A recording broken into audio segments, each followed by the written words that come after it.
täna pühapäeva puhul mõtlesin sellise vaatamise väärsuse peale nagu Xenobia Valeron, et peaksid olema mingisugused kaevikud. Buss pani mind kusagil suvalises tee ääres maha, kiirtee ääres, suunal siis Las Palmasest Kaldari poole ja alguses oli kohe vähe vaatamist, et kus ma siit üle selle kiirtee saan. Selgus, et üle ei saagi, et tuli alt tulla. Ja paistab, et siit suvalise tee äärest on nüüd sissepääs. Seal putkasse pileteid müüv noormees armastas jutustada kõigi turistidega. Küsis, et ega mul üliõpilase kaarti ei ole, et saaks 2 euroga 3 euro asemel sissepääsupileti. Vastasin, et kahjuks ei ole. Siis küsis, et kus sa oled pärit. Ma ütlesin Eestist. Eesti, Tallinn. That's good. Aga igatahes nüüd ma siia kaevikutesse jõudsin.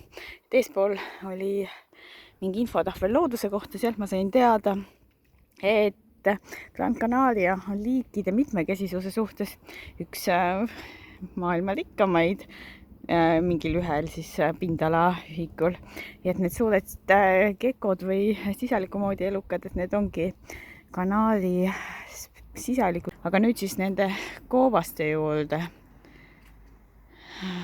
Siin on infotahvel geoloogia kohta. Räägib siis see infotahvel seda, et Gran Canaria on tekkinud siis 3 järjestikuse vulkaanilise plahvatuse tsükli käigus ja see piirkond, kus ma praegust olen, Xenobia area, et see oli mõjutatud esimesest tsüklist, mis algas 14 miljonit aastat tagasi ja lõppes kuskil 9 miljonit aastat tagasi.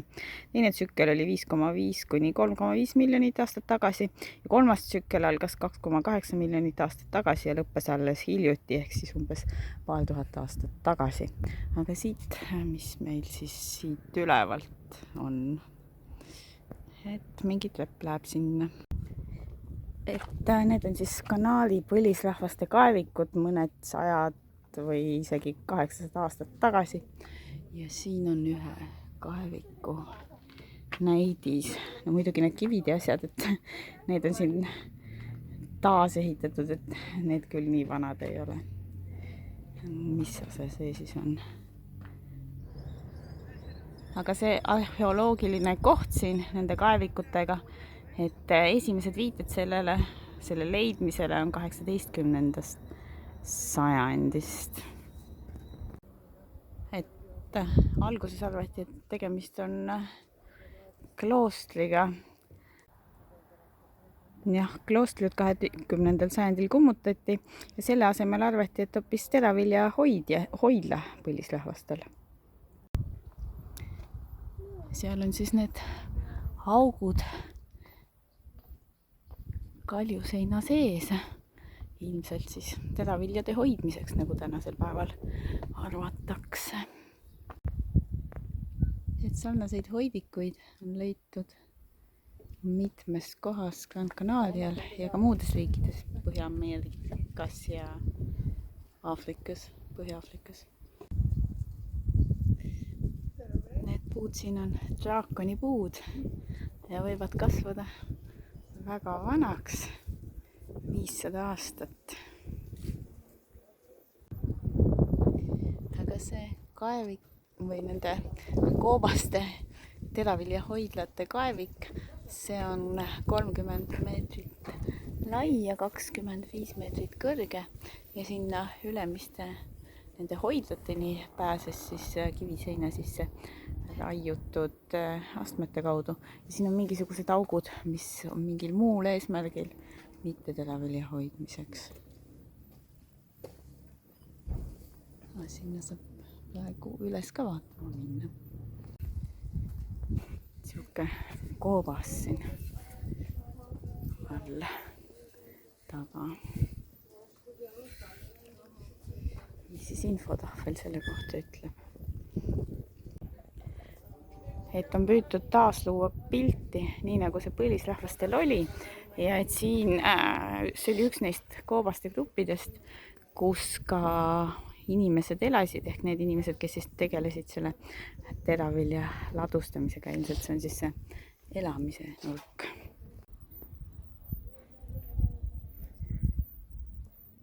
aga siis need põhilised augud siin seina sees.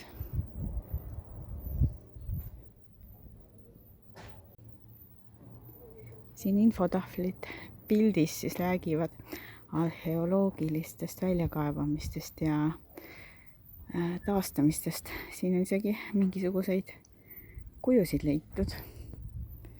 Okay.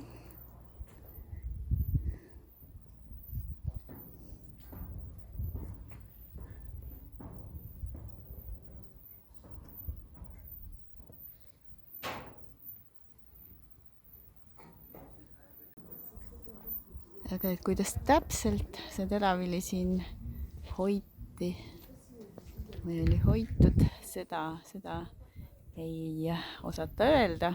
Arvati, et osa kindlasti pandi lihtsalt nendesse aukudesse, aga üldiselt on teadmata.